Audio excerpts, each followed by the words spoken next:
El 18 de marzo de 1990 se produjo el mayor robo de arte de la historia. Y aquí tenemos un experto en arte que seguro que nos podría hablar de lo que vamos a decir ahora mucho mejor que yo.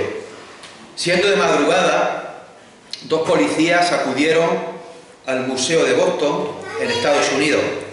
Llamaron a la puerta y uno de los vigilantes les abrió. Los agentes de policía les dijeron que habían recibido un aviso de disturbios por la zona y preguntaron a este vigilante si en el museo había alguien más. Este vigilante dijo que sí, que había otro compañero suyo dando vueltas por la sala.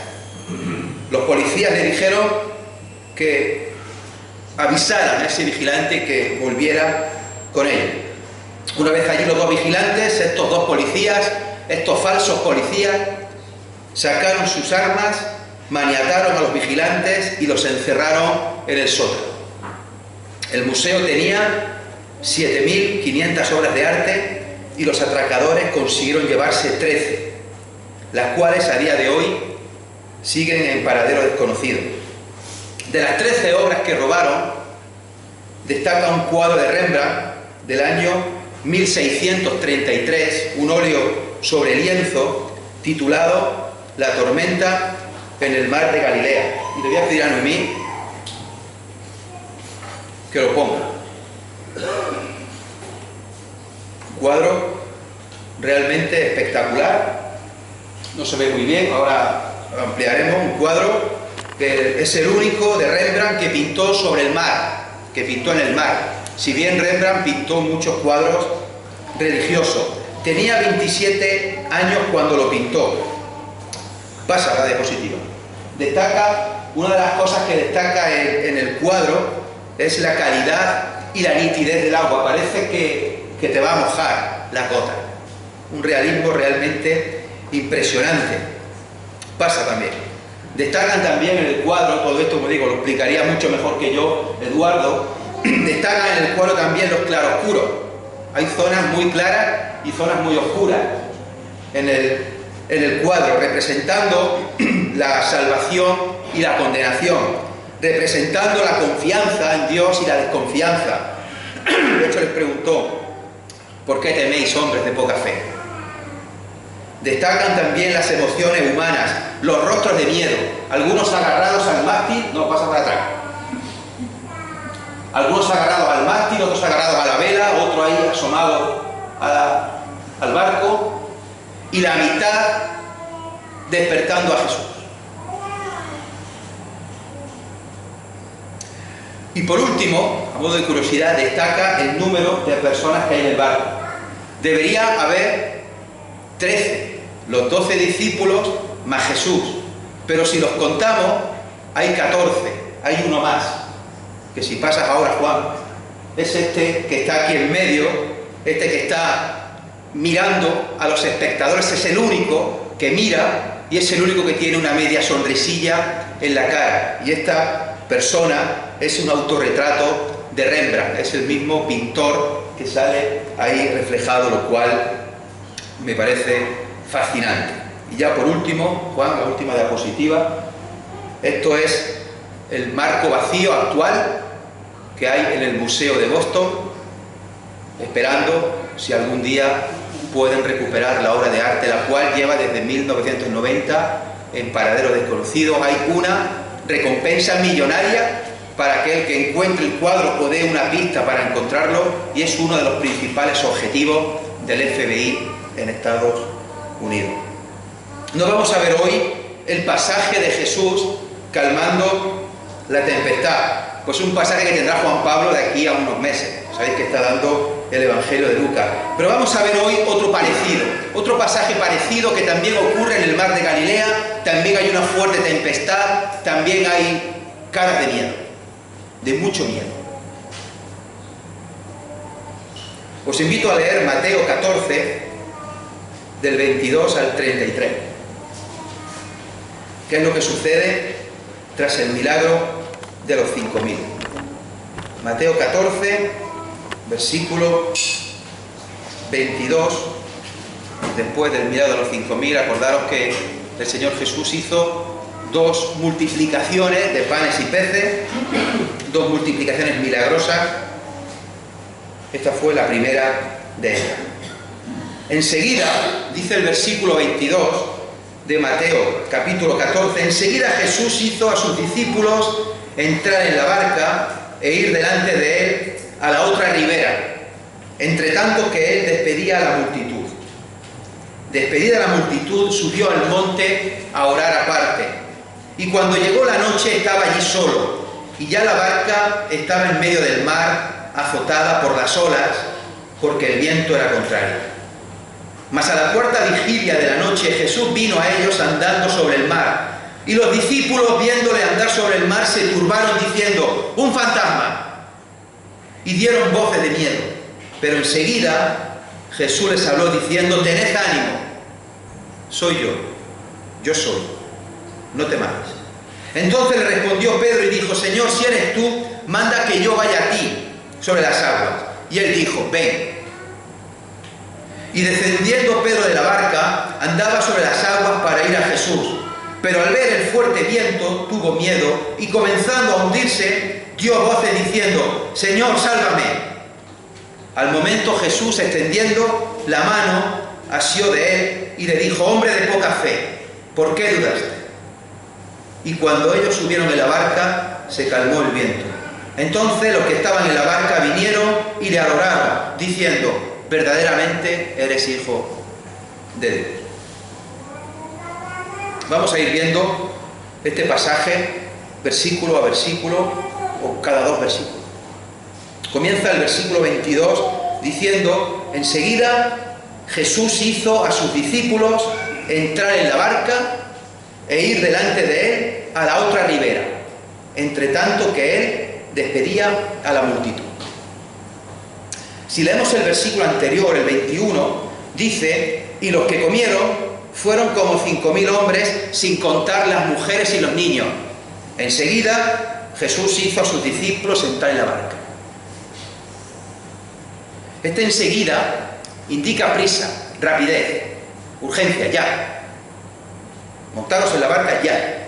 Y ese hizo entrar en la barca está traducido de manera muy suave, porque en el original es una palabra más fuerte. No es que los hizo entrar, no, es que los obligó, es que los mandó. El doctor Lacueva traduce en su versión textual: les constriñó, y dice abajo en las notas que literalmente les forzó a entrar en la barca. Entonces, si unimos las dos cosas, si enlazamos las dos cosas, es enseguida, rápidamente, urgentemente, los obliga a montarse en la barca, a entrar en la barca. Nos podemos preguntar por qué tanta prisa. Jesús acababa de alimentar a la multitud. Jesús les había dicho a la gente que se recostara en la verde hierba y allí los alimentó a todos. ¿Por qué tanta prisa ahora?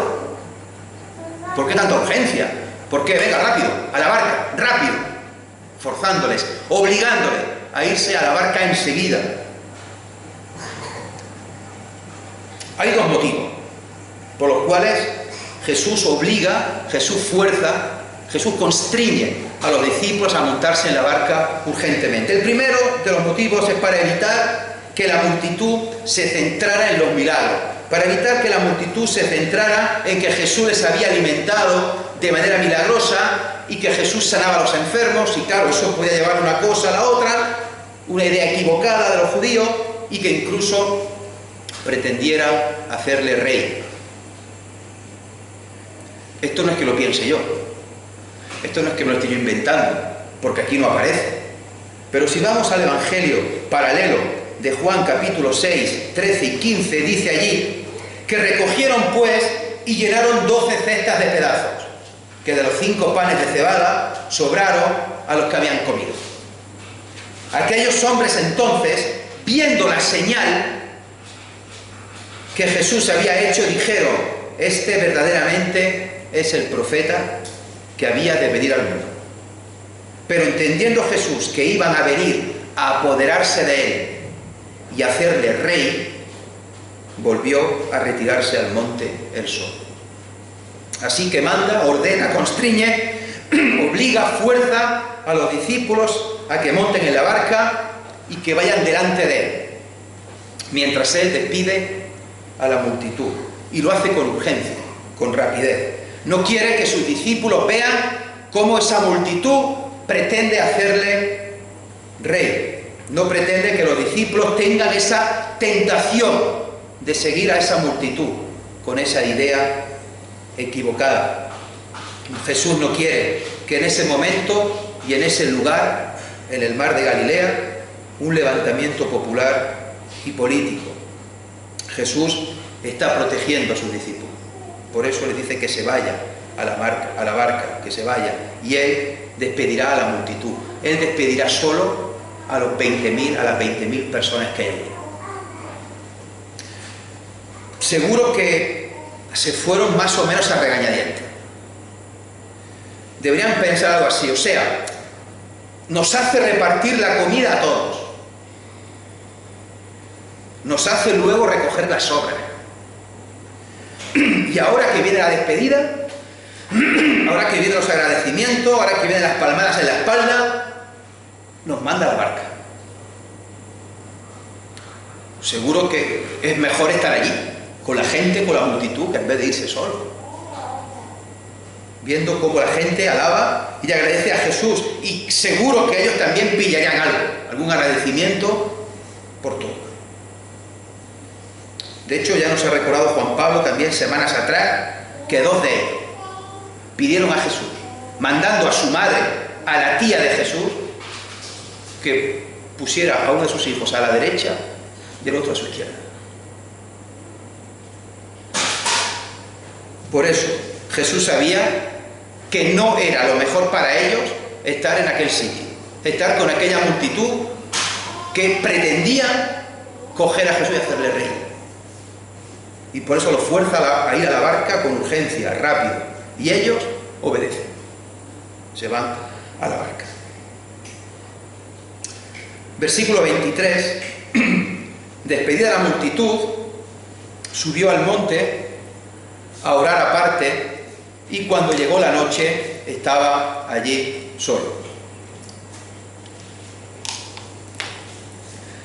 Una vez despedida la gente y una vez evitado ese amago de levantamiento popular, de hacerle rey, encontramos el segundo motivo. Antes he dicho que había 2 motivos para despedir a la multitud.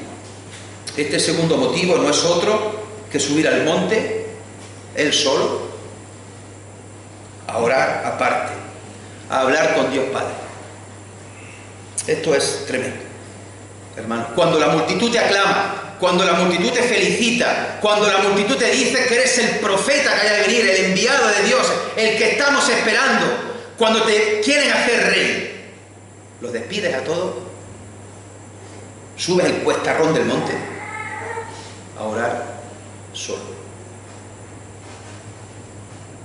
Y allí de noche, la gente despedida rumbo a su casa, los discípulos en la barca, que ya veremos ahora, luchando con la tormenta, con la tempestad, y Jesús en el monte, solo, llorando varias horas, en la soledad, en la intimidad, apartado de la gente que le quiere hacer rey, apartado de los líderes religiosos que continuamente le están molestando e increpando, solo con el Padre. Hermano, nos enseña esto, la importancia de la oración en la intimidad, la importancia de la oración en nuestras casas, en la noche también. Jesús oraba muchísimo. Aquí lo vemos después de un día agotador, después de alimentar a multitud, después de despedir a mucha gente, se va al monte a orar varias horas. También estamos viendo estos días, esta semana, el llamado de los discípulos. Y Juan Pablo también lo está explicando uno a uno o por pareja, ese llamado de los discípulos. Y leemos en Lucas 6:12 que en aquellos días Jesús fue al monte a orar y pasó la noche orando a Dios. Y cuando era de día, llamó a sus discípulos. Toda una noche entera orando antes de llamar a los 12 discípulos. Dice Marcos 1:35, levantándose muy de mañana, siendo aún oscuro, salió y se fue a un lugar desierto y allí oraba. Lucas 5:16, tras sanar a un leproso, su fama se extendía más y más, y se reunía mucha gente para oírle y para que les sanase de sus enfermedades. Mas él se apartaba a lugares desiertos y oraba. Lucas 9:18, aconteció que mientras Jesús oraba aparte, estaban con él los discípulos. Y les preguntó diciendo, ¿quién dice la gente que soy yo? Versículo 24. Y ya la barca estaba en medio del mar, azotada por las olas, porque el viento era contrario. Ahora dejamos por un momento a Jesús y la escena vuelve a los discípulos montados en esa barca, la cual tiene un mástil en el centro, una vela cuadrada, grande, y remos, por si el viento es contrario o no hay viento ese día en el mar. Pero había mucho viento y estaba azotado por las olas y un viento contrario. El mar de Galilea, ya lo he explicado varias veces, pero lo repito, el mar de Galilea es un mar que está por debajo del nivel del mar. Está a 200 metros por debajo. Y alrededor tiene varias montañas. Al norte está el monte Hermón. Por el suroeste las montañas que hay camino a Nazaret. Y al este hay un sistema montañoso muy particular, porque no son montañas que van subiendo o bajando, no son montes, sino que es un sistema montañoso muy uniforme y muy largo, muy grande, y encima hay una meseta. Recuerdo un día que hace ya un mes, cuando estábamos allí sentados a los pies del monte de la bienaventuranza, nosotros 4 con el guía, tomando un refresco y teniendo, ya digo, una vista preciosa del mar de Galilea. Y había estas montañas al fondo que digo que son un sistema montañoso muy característico, uniforme, y que tiene una extensión grandísima. Y en estas que mi padre le pregunta al guía, señala las montañas esas, todos miramos para allá, y le dice si esas montañas son los altos del Golán. El guía, sorprendido que lo supiera, y le dice que sí, y ya nos explicó pues toda la extensión, nos explicó ese sistema montañoso, las características, y nos dijo que más allá de esa montaña, 20 kilómetros más allá, ya estaba la frontera con Siria. Así pues tenemos a un mar que está por debajo del nivel del mar, un mar que está rodeado de montañas por todos sitios. Allí el clima es caluroso y tranquilo, muy tranquilo. Nosotros durante 1 hora hicimos el recorrido en barco por allí y no había ni una ola, ni había ni un viento, ni nada. Yo pensaba un poco, bueno, a ver si viene un poco de viento, a ver si viene alguna ola. No, estuvo aquello muy tranquilo.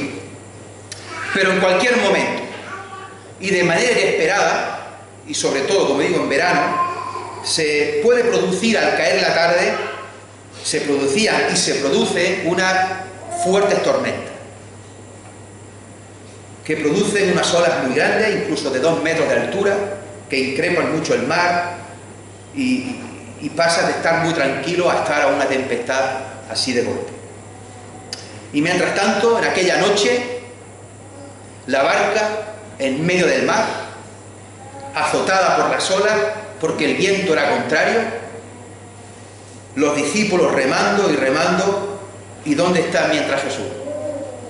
Orando en el monte solo. Versículos 25 y 26. Mas a la 4ª vigilia de la noche, Jesús vino a ellos andando sobre el mar. Y los discípulos, viéndole andar sobre el mar, se turbaron diciendo, un fantasma, y dieron voces de miedo. En la antigüedad, la noche se dividía en 4 vigilias. La primera vigilia iba desde las 6 de la tarde a las 9 de la noche. La segunda de 9 a 12 de la noche. La tercera de 12 a 3 de la madrugada. Y la 4ª vigilia de 3 de la madrugada a 6 de la madrugada. Y aquí dice el pasaje que se encontraban en la 4ª vigilia, es decir, desde las 3 de la mañana a las 6 de la madrugada.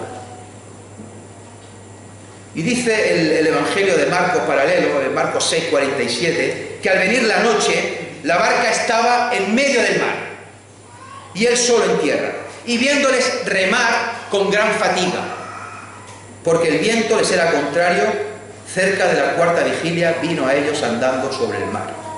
Tenían gran fatiga, estaban cansados, eran las 4 o las 5 de la mañana y estaban remando y remando en contra del viento.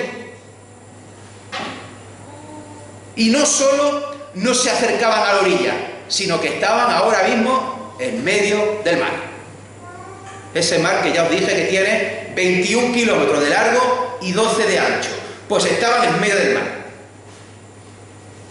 A las 4, a las 5 de la mañana, remando y remando y remando.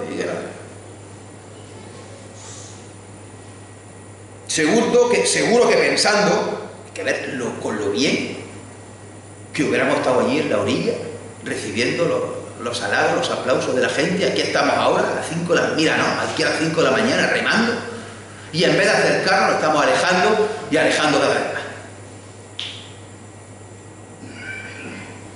Seguro que alguien se puede preguntar, bueno, ¿por qué en vez de seguir remando contra corriente, por qué dan la vuelta, dejan que el viento les lleve a la orilla y ya esperan a que la tormenta pase y esperan a Jesús? ¿Por qué no hicieron eso? Pues aquí hablan muy bien de ello. Estaban obedeciendo la palabra del Señor. Él les había dicho, id a la otra ribera, y ellos estaban yendo al otro sitio. Y si les costaba horas llegar allí, si les costaba remar y remar y remar, ellos lo hacían porque tenían que llegar a donde Jesús les había dicho. Y de pronto al fondo ven una silueta. Y pueden ver algo porque es muy posible que fuera luna llena. Estaban cerca de la Pascua, seguramente abril, por el detalle que viene en los versículos anteriores de que Jesús dice que se recuesten en la verde hierba. Y ven aparecer alguien entre las olas, al fondo, una silueta de alguien que está andando sobre el mar. Y se les está acercando. Primero, silencio, después diría alguien, un fantasma, después todos empezaron a gritar. Dieron voces de miedo. ¿Recordáis las caras del cuadro? De miedo. Serían parecidas, daban voces, daban gritos del miedo que tenían. Miedo por la tempestad, por el viento, por las olas, y miedo por ese fantasma, ese espíritu, esa silueta que decían ellos que se le acercaba. Curioso que a nadie se le ocurra pensar que es Jesús el que está andando, el que está viniendo. Nadie lo piensa. Todos tienen miedo, todos tienen la cara desencajada por ver a un fantasma andar sobre las aguas, y dan voces, muchas voces. Y llegamos al versículo 27. Pero enseguida, de nuevo, enseguida, ¿verdad? Que hemos dicho que aparece antes enseguida, ahora otra vez, enseguida, Jesús les habló diciendo, tened ánimo, yo soy, no temáis. Hermanos, en mitad de la dificultad, en mitad del problema, en mitad de esta escena de miedo, de olas, de tempestad, de tormenta, que podían superar los 2 metros de altura, Jesús llega. Y de nuevo aparece esta palabra preciosa. Enseguida, rápidamente, con urgencia, les habló diciendo, yo soy, no temáis. Tened ánimo. Enseguida los protejo al principio de la multitud. Enseguida los mando, los fuerzo, los obligo que se monten en la barca. Y enseguida les digo corriendo, soy yo soy, no temáis. Para darles paz, para calmarles, para tranquilizarles. Y cuando estaban ellos luchando a muerte con la tempestad, allí en aquella repentina tormenta que los había llevado justo a mitad del mar, cuando estaban fatigados de remar y remar y remar, y no solo nos acercamos, sino que estamos en mitad, Cuando encima, ya por si pareciera poco, vemos aparecer un fantasma que se dirige a nosotros. Ahora escucha las tranquilizadoras palabras de Jesús. Tened ánimo, yo soy, no temáis. Dice Juan 10:4, las ovejas le siguen, las ovejas siguen al pastor, ¿por qué? ¿Os acordáis? Porque conoce su voz. Porque conoce su voz. Y dice después, yo soy el buen pastor y conozco mis ovejas y las mías me conocen, así como el Padre me conoce y yo conozco al Padre. Podríamos estar aquí hablando varias horas de esa expresión que tantas veces Dios usa en el Antiguo Testamento, yo soy. Hermanos, ¿cuántos vientos tenemos contrarios en nuestra vida? ¿Cuántas tempestades, cuántas tormentas, cuántas olas? Vientos que nos azotan y que nos tambalean. Pero siempre tenemos al Señor de nuestro lado. Esas palabras siguen teniendo vigencia hoy día. Yo soy. Y nos guste o no, Jesús nunca nos dijo que no va a haber tormentas en nuestra vida. Jesús nunca nos dijo que, mira, vais a estar viviendo bien, no vais a tener tempestades, no vais a tener problemas, no vais a tener enfermedades, no vais a tener sufrimiento. Jesús no dijo eso. Los vamos a tener, algunos más, otros menos. El que haya tenido menos, que le dé gracias a Dios. Pero que esté atento, porque la tempestad puede venir en cualquier momento. El que haya tenido más tempestades también le dé gracias a Dios, porque seguro que su fe ha sido fortalecida. Aunque seguro no ha sido nada fácil. Pero hermanos, hay que seguir confiando en el poder de Dios y seguir confiando en su palabra. Lo que sí nos ha dicho y lo que sí nos ha prometido es que en mitad de la tormenta, en mitad de la prueba, en mitad de la tempestad, yo soy, está con nosotros. Los versículos 28 y 29. Entonces le respondió Pedro y dijo, Señor, si eres tú, manda que yo vaya a ti sobre las aguas. Y él dijo, ven. Y descendiendo Pedro de la barca, andaba sobre las aguas para ir a Jesús. Como siempre, Pedro. Para lo bueno y para lo malo, Pedro.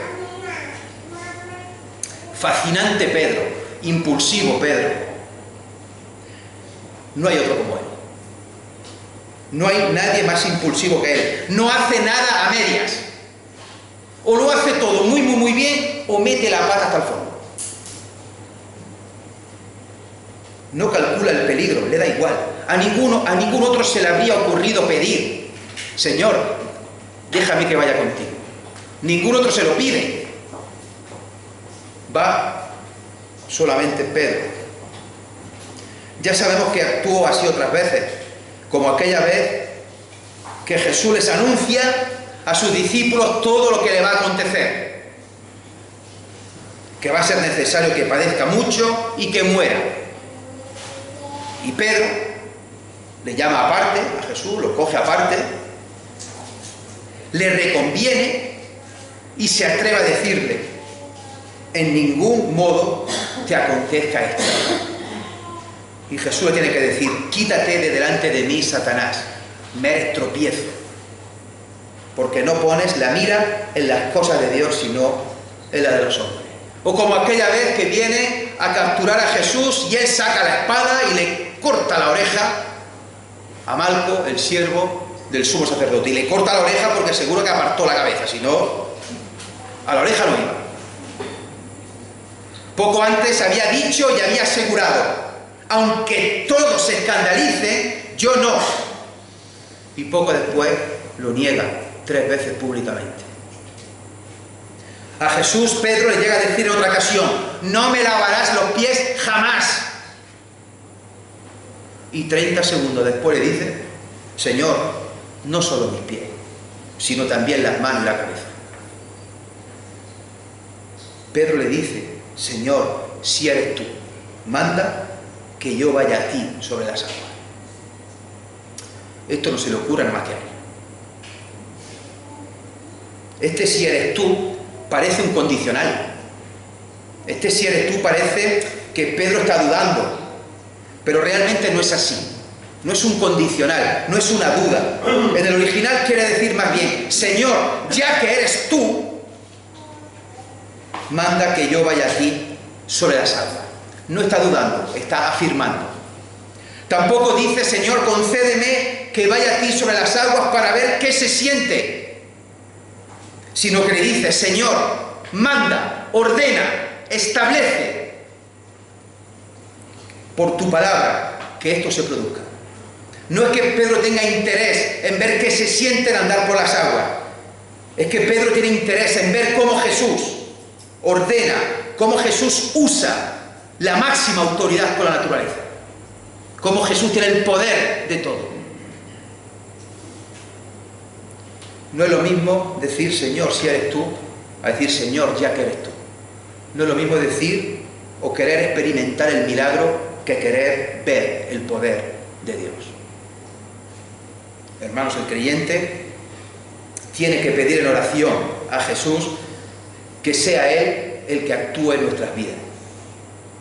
Tenemos que orar así, Señor, manda, Señor, ordena, Señor, determina por tu palabra que esto suceda. Jesús respondió con un imperativo, ven.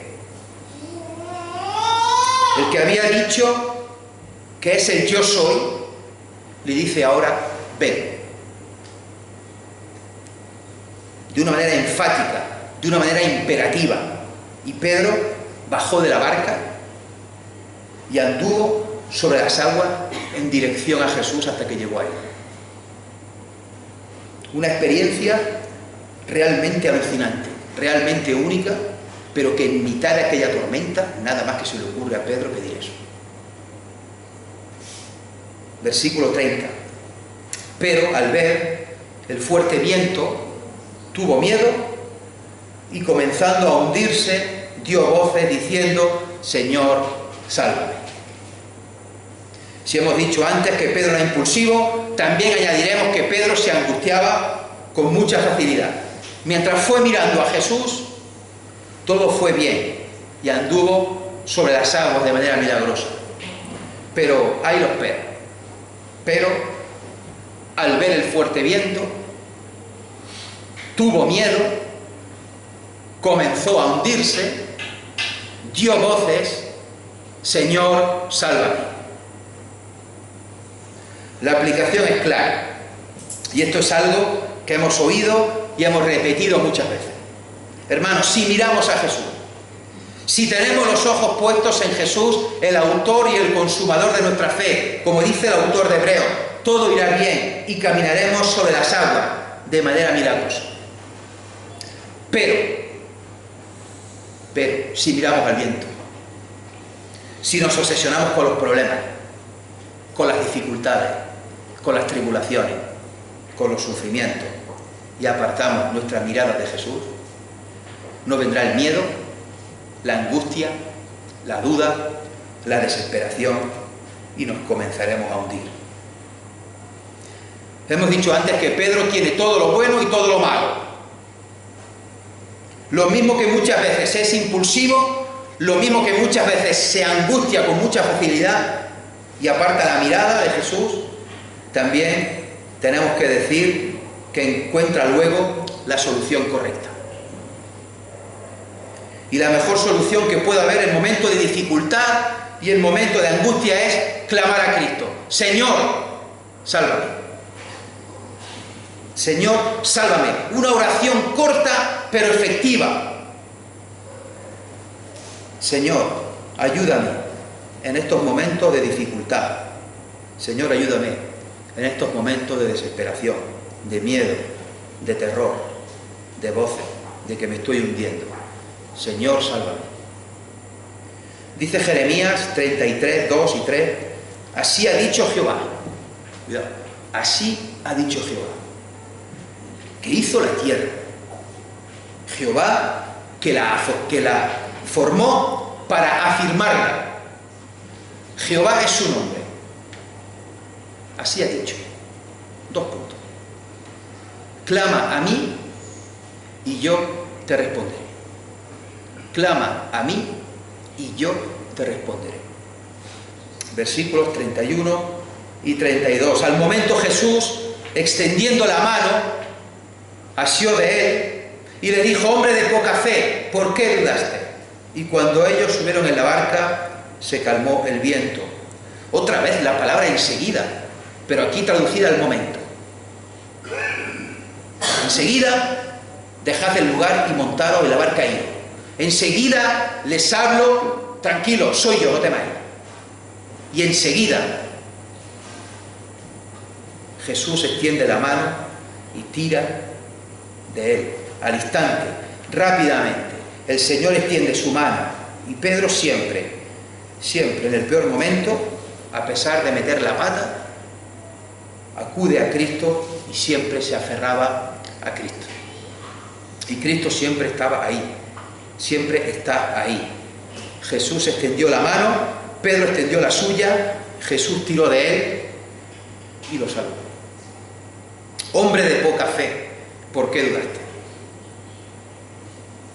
Si sabes que soy yo, si me lo acabas de pedir tú además, ¿por qué has dejado de mirarme, Pedro?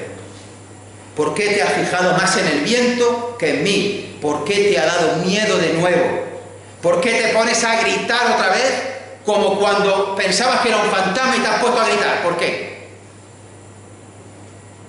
Comprendemos ahora por qué enseguida lo forzó a montarse en la barca la primera vez. Hombres de poca fe. El Evangelio de Marcos acaba esta escena diciendo también: porque aún no han entendido lo de los panes, por cuanto estaban endurecidos sus corazones.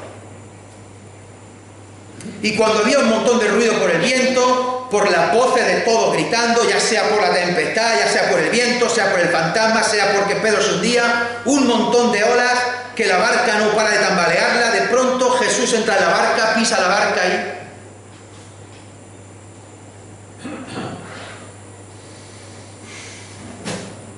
silencio. Se acaba el viento, se acaban las olas, se acaba la tempestad, se acaba el ruido. Silencio.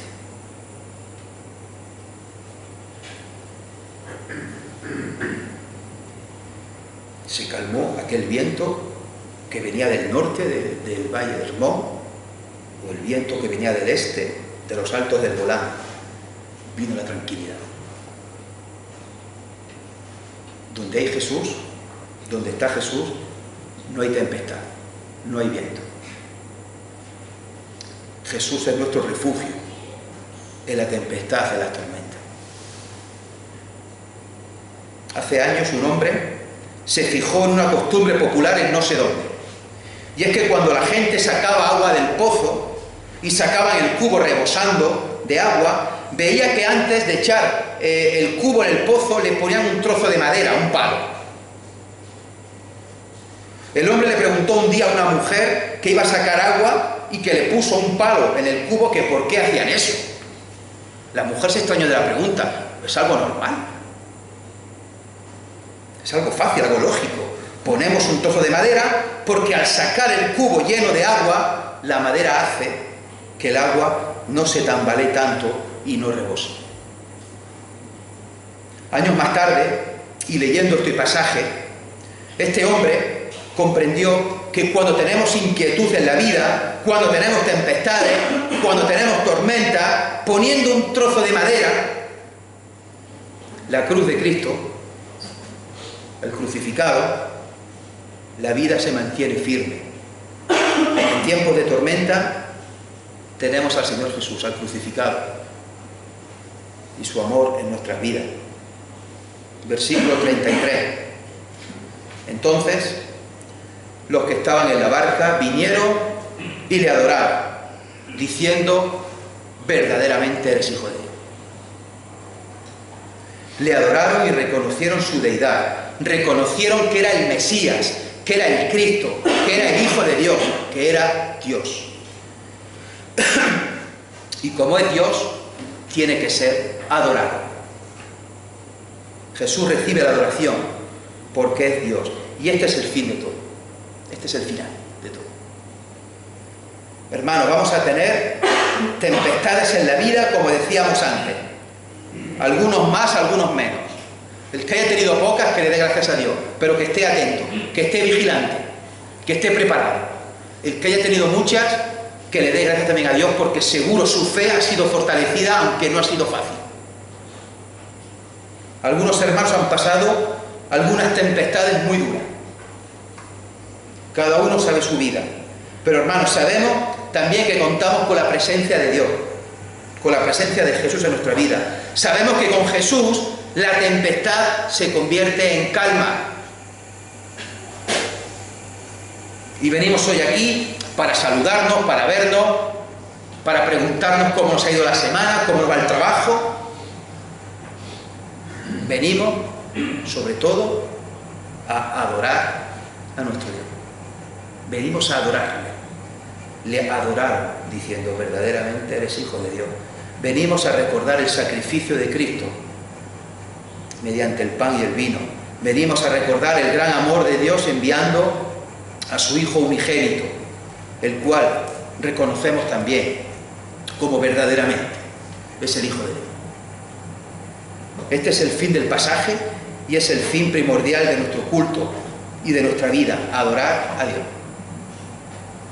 A modo de conclusión, y ya terminamos, años después de este pasaje, no sabría decir cuánto, porque no lo he calculado ni lo he investigado, unos cuantos años después, este hombre de poca fe, este hombre impulsivo, capaz de lo mejor y de lo peor, Pedro, ahora un renovado Pedro, ahora un Pedro mucho menos impulsivo, un Pedro más maduro, más sabio, estando en Jerusalén, entraba un día al templo a la hora novena, a la hora de la oración, e iba también con Juan, otro que también estaba en la barca. Y traían todos los días a la puerta del templo, llamada la Hermosa, que es la puerta del templo más grande que hay, que separa el atrio de los gentiles del atrio de las mujeres, que está llenísimo de gente. Traían todos los días y ponían a la puerta de la Hermosa a un cojo de nacimiento para que pidiera limosna todos los días. Y la gente entraba, salía, y a algunos le darían algo, pero la gran mayoría, como es lógico, pasaba de los pobres. Cuando los vio entrar, este cojo a Pedro y a Juan les rogaba que le diera algo.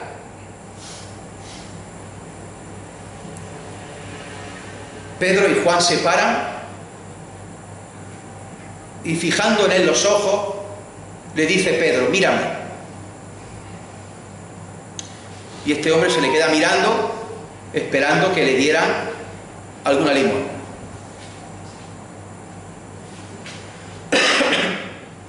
Pero Pedro le dijo, no tengo plata ni oro, pero lo que tengo te doy. En el nombre de Jesús de Nazaret, levántate y anda. Y tomándole por la mano derecha, ¿os acordáis de este pasaje que hemos visto de la barca? Tomándole por la mano derecha, lo asió y lo levantó. Al momento se le arreglaron los pies y los tobillos, y saltando se puso de pie y anduvo, y entró con ellos en el templo, andando, saltando y alabando a Dios, y todo el pueblo le vio andar y alabar a Dios. Hermano, el Señor Jesús sigue hoy día salvando. El Señor Jesús sigue extendiendo su mano. Si aún no has creído en Él, hoy es día de salvación. Mañana puede ser tarde. Yo no puedo salvarte. Yo no puedo salvar a mis hijos. Yo no les puedo decir, mira, somos quinta, sexta generación de creyentes. Hace ya cientos de años vuestros tatarabuelos en el pueblo eran creyentes, vuestros bisabuelos, vuestros abuelos, vuestro padre. Yo no puedo decirles eso. No puedo salvarlo así. No le puedo decir, mira, te puedes salvar si eres bueno, si haces cosas buenas. Lo que les puedo decir, y lo que os puedo decir si todavía no tenéis a Jesús en vuestro corazón, es que, como estas palabras, no tengo ni plata ni oro, pero lo que tengo os doy, os lo digo, en el nombre de Cristo Jesús. Levántate y anda. A los que ya hemos creído, a los que ya hemos sido salvos, la vida no va a ser siempre color de rosa. Vamos a tener tormentas, tempestades y vientos, pero mirando a Jesús, teniendo puestos los ojos en Jesús, encontramos el refugio a la tempestad. Y por eso os invito que cantemos a modo de oración final esta preciosa canción. Tengo un refugio en tempestad. Que el Señor nos bendiga a todos. Amén.